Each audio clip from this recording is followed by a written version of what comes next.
Welcome to relief എന്ന ചാനലിലേക്ക് നമസ്കാരം.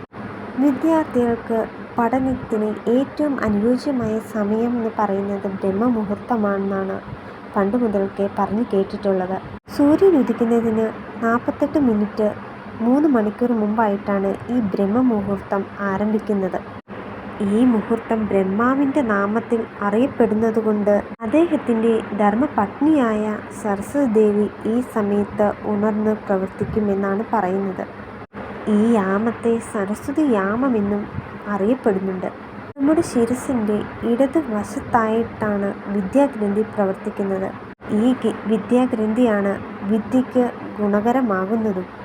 മാത്രമല്ല, ബ്രഹ്മമുഹൂർത്തത്തിൽ എഴുന്നേറ്റ് പഠിക്കുന്നത് ഒരിക്കലും മനസ്സിൽ നിന്ന് മറന്നു പോവുകയില്ലെന്ന്.